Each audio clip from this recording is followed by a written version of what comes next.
ये पहली बार इस प्रदेश में हुआ। इन कांग्रेसियों ने तो ऐसा काम कर रखा था कि भाई नोट भी दे के जाओ, हमारी सपोर्ट भी करो, और फिर भाई सिफारिश के लिए हमारे तलवे भी चाटो। ये सारे काम कराया करते। यहाँ भी आपके 2-2, 3-3, 4-4 कांग्रेसी नेता बन रहे, मगर सब के वही है कि ढाके 3 पार चौथा लाके ने पांचवे किया। इन लोगों ने चूल्हे में दे दे जो कदे इस क्षेत्र की लड़ाई इन लोगों ने लड़ी नहीं। हरियाणा की विधानसभा में ये लोग मंत्री बने, ये लोग विधायक बन के गए, सरकारों में रहे, तो क्या बात है कि मेवात पिछड़ रहा। मेवात के लिए इतना फंड दिया गया, वो फंड कौन खा गया? क्यों तुम लोगों ने उस फंड का इंतजाम ठीक नहीं कराया? ये सारे के सारे कांग्रेसी जुट गए और जितना भी मेवात के लिए फंड आया करता सारा अपने घरों में लगा गए। अब तुम लोगों को दिखा रहे ठेंगा। अब भाजपा की सरकार आई और अब तक हम लोगों ने निर्णय लिया कि हम लोग मेवात की तस्वीर बदलेंगे। अभी मुझे बता रहा था तो भी कि 14.5 करोड़ रुपए के काम हमने अभी जहां मोहम्मद के साथ मिलकर किए। भाइयों, एक एरिया है जो जाकर लिख कर देते नहीं, जो जाकर बताते नहीं कि भाई हमारी यहाँ पे ये समस्या है। ये तो तफरी मारने के लिए चंडीगढ़ में जाते हैं। तुम्हारी सूझबूझ ये इनका काम नहीं है। हमने वोट दे दी, जितवा दिया, मजे कर रहे अगले। दुखी तो थाम हो रहे हो और तारे कर्मा में दुखी होना लिख रखा है, और इसलिए लिख रखा है कि तुम लोग गलत लोगों को चुन के भेजते हो। जिस कांग्रेस ने सारे देश में दंगे कराए, जिस कांग्रेस ने हिंदू मुसलमान कराया, जिस कांग्रेस ने जाति पाति में सब लोगों को बांटा हो, तुम लोग उससे उम्मीद करोगे कि यहाँ पे विकास होगा? अरे तो भारतीय जनता पार्टी की सरकार है जिसने हिंदुस्तान के 6.25 लाख गांव को प्रधानमंत्री ग्रामीण सड़क योजना बना के कच्ची सड़क से पक्की सड़क देने का काम किया। बाकी कांग्रेसियों ने तो लूटने में कोई कसर छोड़ी नहीं थी। भाइयों, मैं निवेदन कर रहा हूँ कि आपके यहाँ से जो कांग्रेस के विधायक चुनकर जा रहे उनको पकड़ो, उनको बोलो कि हरियाणा की विधानसभा में हमारी आवाज उठाओ, हमारे लिए काम जो करने हैं उन कामों को करवा कर दो। कहीं ऐसा ना हो कि यहाँ पर जो डेवलपमेंट का पैसा आता रहे और आप लोगों तक उसकी कोई जानकारी ना हो। इसलिए मैं निवेदन करूंगा कि आप आने वाले दिनों में भी ख्याल करना, या कांग्रेसी सपना लेना भूल जाए कि भाई अभी इनकी कोई सरकार बनेगी। 2047 तक हिंदुस्तान को दुनिया का सबसे ताकतवर देश बनाना है, और उसके लिए आप लोग कमर कसी है, उसके लिए आप लोग एकजुट हो जाइए और एकजुट होकर भाजपा की सरकार बनाइए। विकास का रिकॉर्ड हम तोड़ के आपको दिखाएंगे। और आज अभी आप लोग संकल्प लेना कि हम लोग एक ऐसा शिक्षा का जो हमने काम शुरू किया है कि जिसमें बच्चे हमारे अपने पैरों पे खड़े हो, रोजगार देने वाले बने। ऐसी पढ़ाई में अपने बच्चों को पढ़ाना, उनकी तस्वीर, उनकी तकदीर संवारना, उनको जरूर अपने पैरों पे खड़ा करने के लायक बनाना। उसके लिए तो तुम्हारा आशीर्वाद काफी है। इसलिए मैं मेवात के लोगों को कहूंगा, भाई तुम्हें पिछड़े रहने का ठेका ले रखा है, क्यों पिछड़ोगे तुम आगे क्यों नहीं बढ़ोगे? और आगे जब तक नहीं बढ़ सकते जब तक आप अपने बच्चों को पढ़ाओगे नहीं। इसलिए खेतीबाड़ी के साथ साथ हमारे बच्चे पढ़े, हमारे बच्चे इस देश की सेवा के लिए हर क्षेत्र में जाए। नौकरी पढ़ता है, नौकरी करे, वो पढ़ रहा है, वो बिजनेस करे, और ऐसा काम करे कि जिसमें इस मेवात के एरिया में भी खुशहाली आए, यहाँ भी समृद्धि आए, और यहाँ के लोग इस देश के साथ कंधे से कंधा मिला के देश की सेवा में अपनी सबसे अग्रणी भूमिका निभाए। जैसा मैं यहाँ मंच संचालक साहब बोल रहे थे कि हमारा मेवातियों का जो जोश है, जुनून है, वो इतिहास में दर्ज है।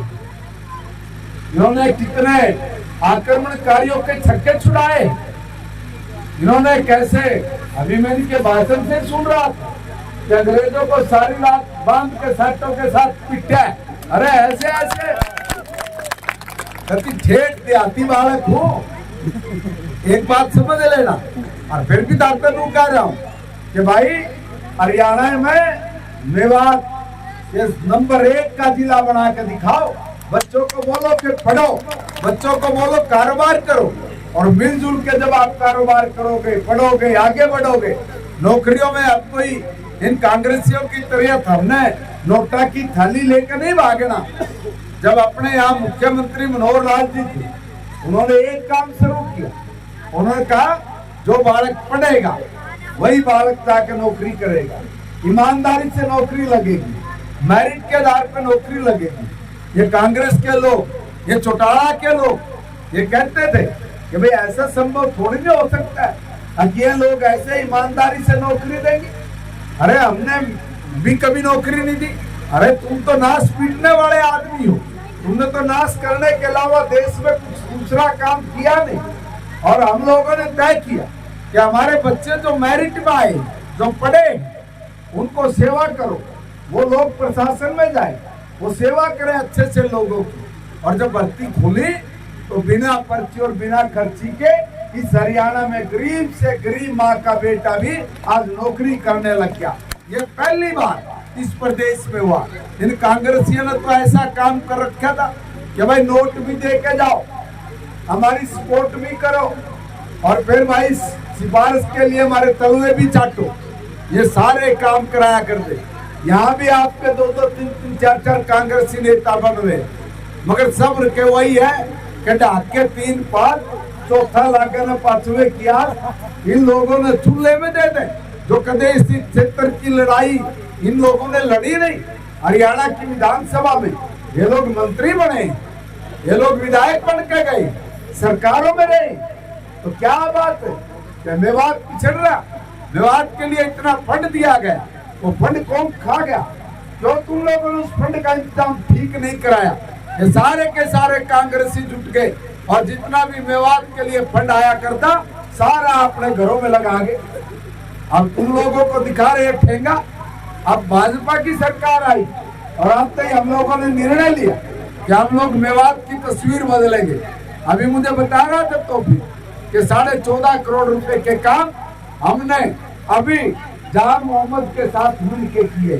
भाइयों, एक एक एरिया का हम लोगों ने विकास करना है, और हम लोग कर रहे हैं। ये तो तुम्हारे विधायक हैं जो जाकर लिख के देते नहीं, जो जाकर बताते नहीं कि भाई हमारी यहाँ पे ये समस्या है। ये तो तफरी मारने के लिए चंडीगढ़ में जाते हैं। तुम्हारी सूझबूझ ये इनका काम नहीं है। हमने वोट दे दी, जितवा दिया, मजे कर रहे अगले। दुखी तो थाम हो रहे हो, और तारे कर्मा में दुखी होना लिख रखा है। और इसलिए लिख रखा है कि तुम लोग गलत लोगों को चुन के भेजते हो। जिस कांग्रेस ने सारे देश में दंगे कराए, जिस कांग्रेस ने हिंदू मुसलमान कराया, जिस कांग्रेस ने जाति पाति में सब लोगों को बांटा हो, तुम लोग उससे उम्मीद करोगे कि यहाँ पे विकास होगा? अरे तो भारतीय जनता पार्टी की सरकार है जिसने हिंदुस्तान के 6.25 लाख गांव को प्रधानमंत्री ग्रामीण सड़क योजना बढ़ा के कच्ची सड़क से पक्की सड़क देने का काम किया। बाकी कांग्रेसियों ने तो लूटने में कोई कसर छोड़ी नहीं थी। भाइयों, मैं निवेदन कर रहा हूँ कि आपके यहाँ से जो कांग्रेस के विधायक चुनकर जा रहे, उनको पकड़ो, उनको बोलो कि हरियाणा की विधानसभा में हमारी आवाज उठाओ, हमारे लिए काम जो करने हैं उन कामों को करवा कर दो। कहीं ऐसा ना हो कि यहाँ पर जो डेवलपमेंट का पैसा आता रहे और आप लोगों तक उसकी कोई जानकारी ना हो। इसलिए मैं निवेदन करूंगा कि आप आने वाले दिनों में भी ख्याल करना, या कांग्रेसी सपना लेना भूल जाए कि भाई अभी इनकी कोई सरकार बनेगी। 2047 तक हिंदुस्तान को दुनिया का सबसे ताकतवर देश बनाना है, और उसके लिए आप लोग कमर कसिए, उसके लिए आप लोग एकजुट हो जाइए, और एकजुट होकर भाजपा की सरकार बनाइए। विकास का रिकॉर्ड हम तोड़ के आपको दिखाएंगे। और हम लोग आपसे वायदा कर रहे कि आपके गांव के स्कूल का बच्चा ही अगर वो इच्छा रखता है, अगर उसके मन में कि मैं बिजनेस करना चाहता हूँ, उसको हमारे टीचर, हमारे गुरुवर वो बिजनेस आइडिया उसको देंगे, काम करने के लिए उसको रास्ता दिखाएंगे।